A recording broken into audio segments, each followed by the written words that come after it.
Hi, I'm Dr. Fox, and let's talk about the coronary arteries. In this video, we'll discuss the origin and pathways of the coronary arteries, as well as the pathways, branches, and tissues served by both the right coronary artery as well as the left coronary artery.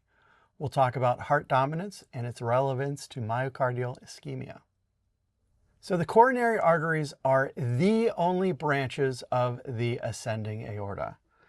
In the cadaveric donor photograph, we can see the ascending aorta here, and we can see the RCA coming off of the right aortic sinus and the LCA coming off of the left aortic sinus. These aortic sinuses of Valsalva are the spaces distal to or superior to the cusps of the aortic valve. So we have a right sinus above the right cusp and a left sinus above the left cusp. We have a non-coronary sinus above the non-coronary or posterior cusp, but we only have two coronary arteries, one from the right and one from the left.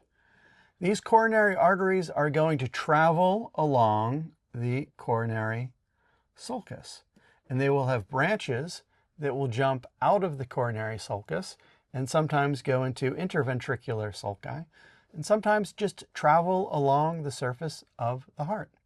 These vessels are found deep to the epicardium in the epicardial adipose tissue. It's important to also understand that the coronary arteries are going to fill during diastole. Keep in mind that during diastole, blood is going to rush back toward the heart, and we have those semilunar valves that are preventing blood from entering the heart. But in the case of the aortic valve, blood can then be diverted into the right and left coronary arteries instead. Let's take this coronary artery by coronary artery, branch by branch, and let's just start with the right coronary artery, or the RCA. So the RCA leaves the ascending aorta, and its first branch typically is called the SA nodal branch.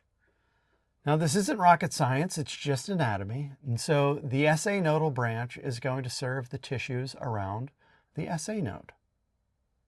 This is going to be the case for 60% of individuals.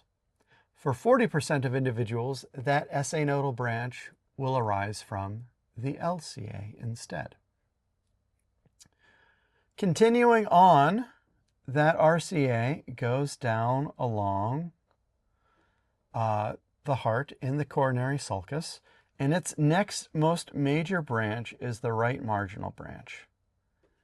That right marginal branch is in close association with the inferior margin of the heart, or the inferior border of the heart, also known as the acute margin.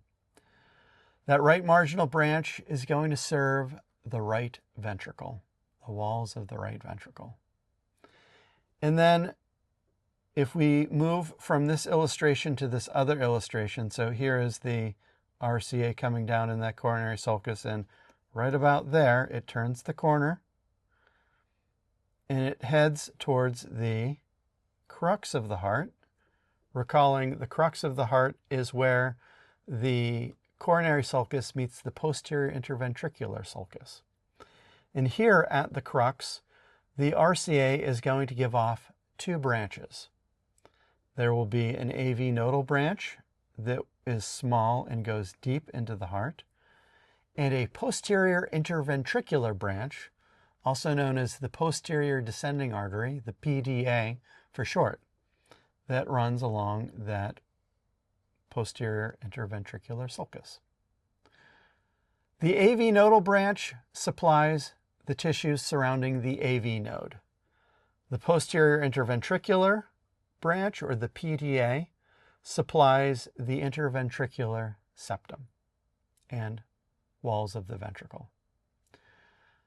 So this is the case in about 67%. So about 7 in 10 individuals, the crux of the heart is supplied by the RCA.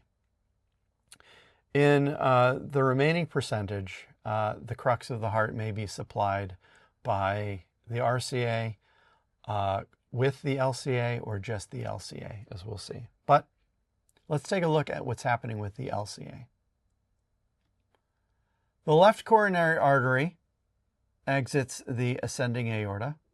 In 4 out of 10 people, there will be an SA nodal branch, but in most individuals, that LCA is going to quickly bifurcate into a circumflex branch and an anterior interventricular branch, also known as the left anterior descending artery, the LAD. That can be found in the interventricular sulcus there. So the anterior interventricular branch, or the LAD, is going to supply the interventricular septum. The circumflex branch is going to wrap around the heart, but before it does, it's going to give off the left marginal artery. That left marginal artery descends along the left border of the heart, supplying the left ventricle with blood.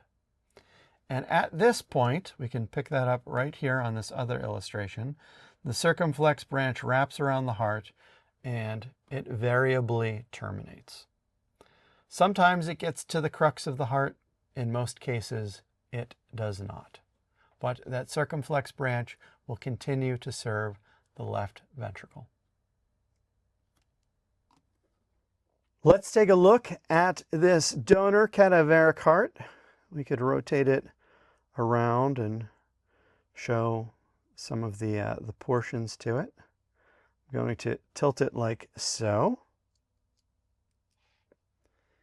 Here is the ascending aorta, and we can't see the origin of the RCA, but it's going to come out around there.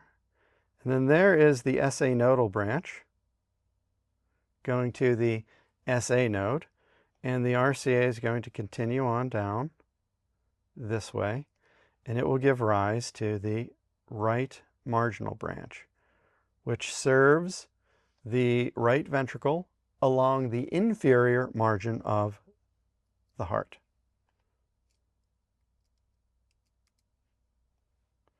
So let me rotate that up so we get a better view. So there's the RCA, and then there is the right marginal branch. The RCA is going to continue along onto the diaphragmatic surface of the heart. So we continue our rotation, and we get to the region of the crux of the heart there.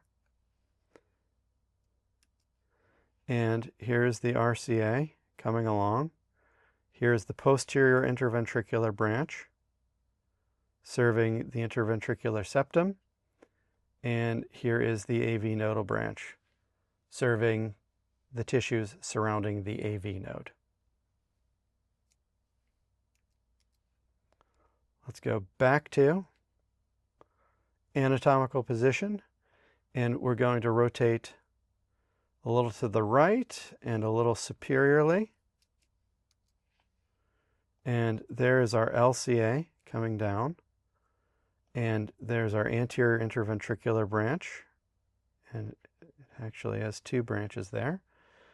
There's our circumflex branch coming around. And there's our left marginal artery. So anterior interventricular branch serving the interventricular septum, the left marginal artery serving the left ventricle. And we can rotate that around. And we can see that that circumflex branch peters out, and it never makes it to the crux of the heart. So it just continues to serve the left ventricle there. As we know, vessels are variable. We talked a little bit about the frequency of various branches arising from the RCA or the LCA.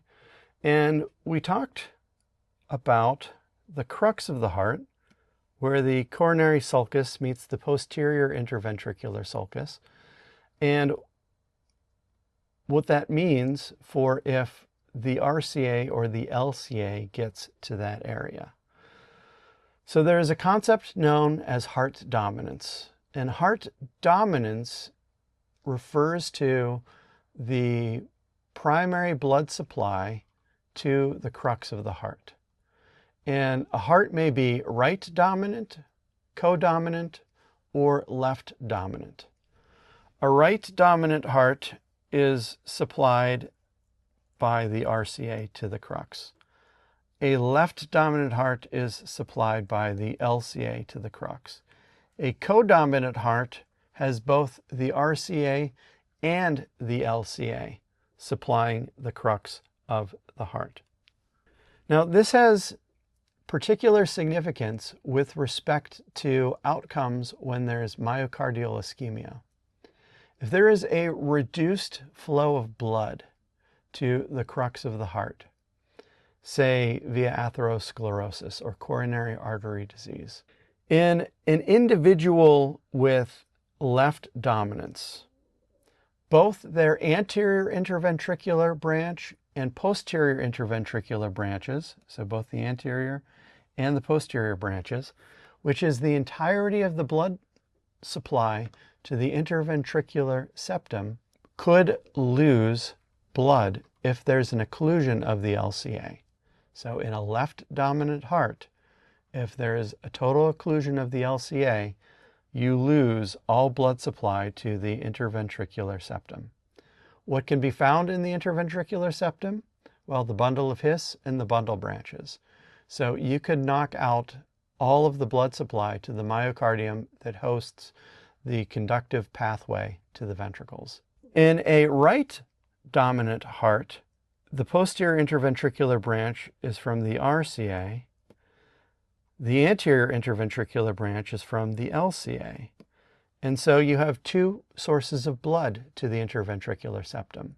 So if there's any sort of myocardial ischemia through either the left or the right coronary artery, an individual still has some blood flow through the other artery. And so they're at a selective advantage for myocardial ischemia.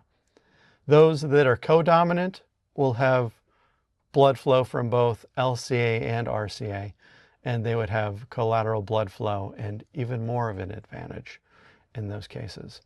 So heart dominance determined entirely by blood supply to the crux of the heart, and there are advantages in terms of myocardial ischemia to being either right or codominant, and there is a disadvantage to being left dominant. So we've discussed the origin and pathways of the coronary arteries, as well as the pathways, branches, and tissues served by both the RCA and the LCA. We've also talked about heart dominance and its relevance to myocardial ischemia. Thank you so much for your time, and I'll talk to you in the next video.